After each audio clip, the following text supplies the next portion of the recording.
Consent that the following interns from my office be granted floor privileges until July 16th, 2025. Mr. Charles Romer, Ms. Melissa Blomquist, Ms. Caroline Garrett, Mackenzie Connaughton, Lindsay Moore, Madeline Champagne, and Mary Quasser. Without objection. Thank you, Mr. President. Also with me today is Mr. Will McCarthy, one of my colleagues from my Senate office. Today, Mr. President, as you know, we're going to start talking about, put up the first one. We're going to start talking about the rescission package. And I want to talk about that for a few minutes. As you know, Mr. President, under our Constitution, Congress passes a budget. We send that budget to the President of the United States, whomever that might be, and the President executes or implements our budget. Close that door for me, please. And the President implements that budget.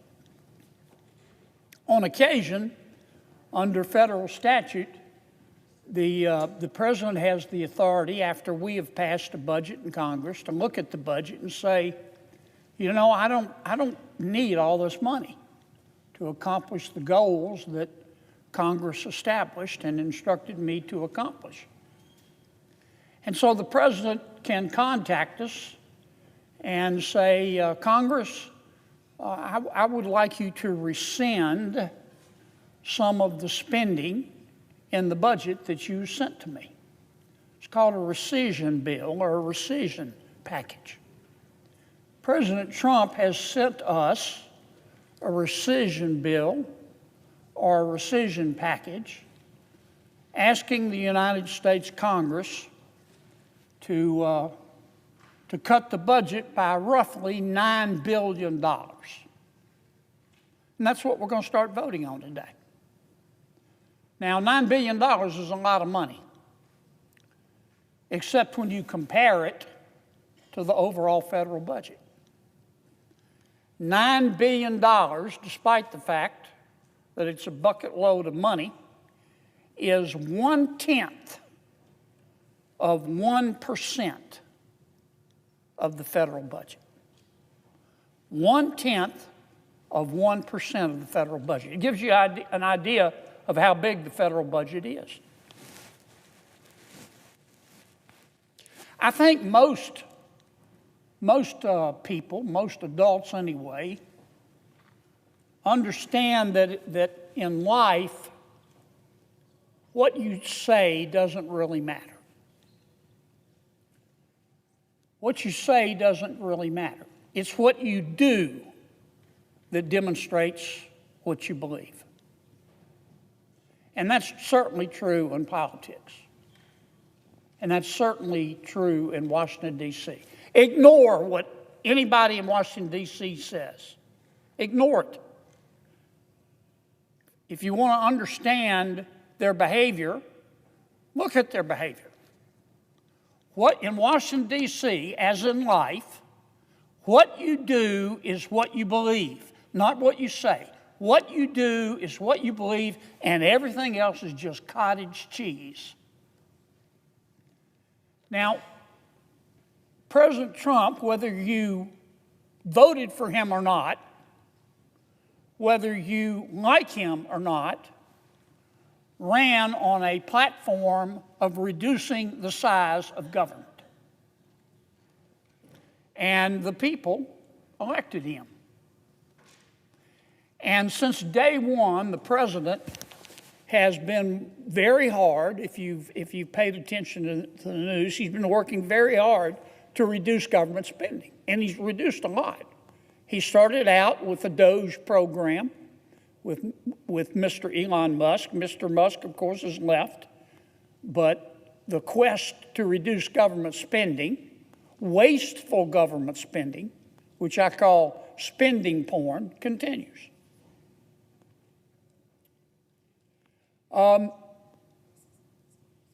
Every Republican in the United States Senate has voiced approval of what the president has done.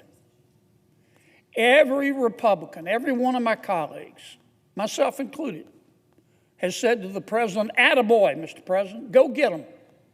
Keep issuing those executive orders. Reduce the spending. We are spending too much money. We've got a $37 trillion debt. Keep going, Mr. President." And the president has, but he's been doing it through executive order. There's only so much you can do through executive order. An executive order issued by a president expires when the president's no longer in office. The only way to permanently reduce spending is to have Congress act. And that's what the president's asking us to do in this rescission bill. What you do is what you believe, and everything else is just cottage cheese. The rescission package that the president has sent over is we're going to start considering it today. And after listening, in some cases for years, but certainly for the last 100+ days since President Trump's been in office, after listening to my Republican colleagues talk about the importance of reducing spending, it's gut check time. It is gut check time. Because what you do is what you believe, not what you say. And now my colleagues and I have an opportunity to really support the president. Now, I don't know if this bill is going to pass. I do not know if it's going to pass.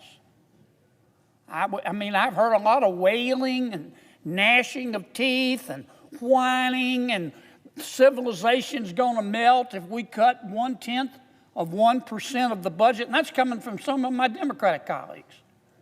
They're entitled to their point of view, but I want to put this in context. After all of us on my side of the aisle telling the world that we need to reduce spending, if we vote against this rescission package and refuse to reduce spending by 0.1% of the budget, we ought to hide our heads in a bag. We ought to hide our heads in a bag. Now, what kind of spending is the president asking us to reduce, to eliminate? That's important, because not all government spending is wasteful, but a lot of it is. That's why I call it spending. A powerful Senate floor speech ignites a nationwide debate on government spending. Senator John Kennedy breaks down President Trump's proposed $9 billion rescission package, revealing shocking budget items, controversial foreign programs, and billions in funding the administration wants to cut. This compelling breakdown explores the fight over taxpayer dollars, the clash between Congress and the White House, and the moment Senator Kennedy declares, "What you do is what you believe, and everything else is just cottage cheese." Call it spending porn. I'm going to read you some of the appropriations that the president is asking us to eliminate from the current budget. And you be the judge. Let the American people decide. The president is asking us to eliminate $5.1 million of taxpayer money in the American budget and the federal budget that is there to, quote, strengthen the resilience of queer global movements. The president is asking us to rescind $6 million for media organizations and civic life for Palestinians. The president, in light of our $37 trillion budget deficit, is asking us to reduce a program in the amount of $3.9 million for lesbian, gay, bisexual, transgender, queer, and intersex population in the Western Balkans. The president is suggesting that we eliminate a program, $1 million for voter ID programs in Haiti. This is your money, folks. The president is asking us to reduce the budget by $3 million, which is appropriated for, quote, sexual reproductive health in Venezuela. $3 million for circumcision, vasectomies, and condoms in Zambia. I didn't make this stuff up.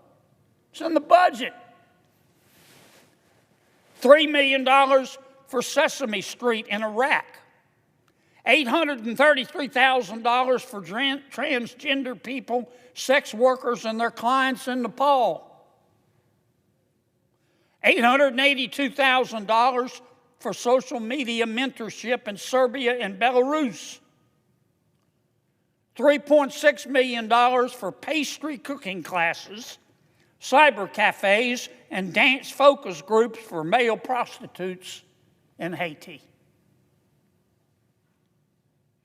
How many Americans, Mr. President, do you think we should be spending their money to fund male prostitutes in Haiti? But there it is in our budget, bigger than Dallas, and the president is saying, cut it out.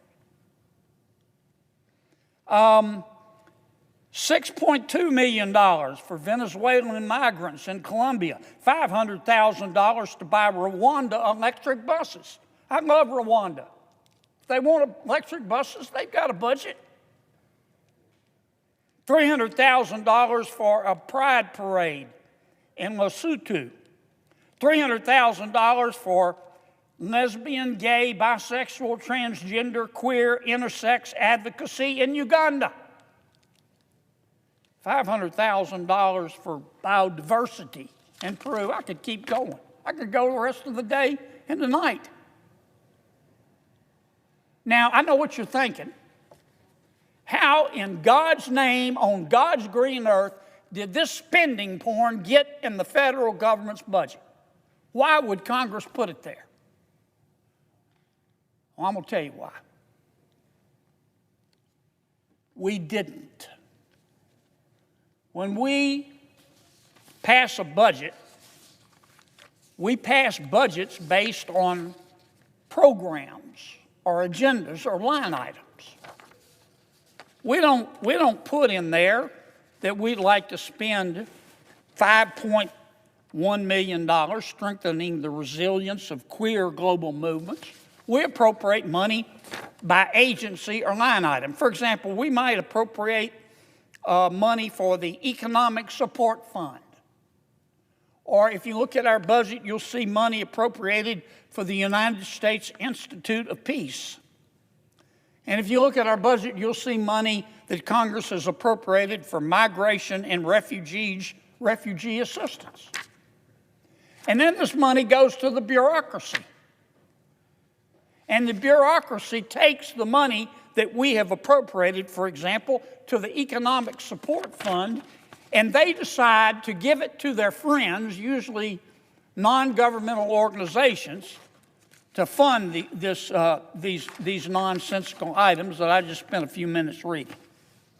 Congress didn't vote to spend $3 million on sexual reproductive health in Venezuela. We voted for a program that the bureaucrats took and spent on sexual health, reproductive health in Venezuela. That's not an excuse, but I get that question all the time. Why did Congress vote to do this? We didn't. The bureaucracy did. It's a giant rogue beast. But the point is, Trump caught it, and his people caught it, and the president is saying, get rid of it. If you enjoyed this breakdown, don't forget to like, comment, and hit the subscriber button for more political showdown.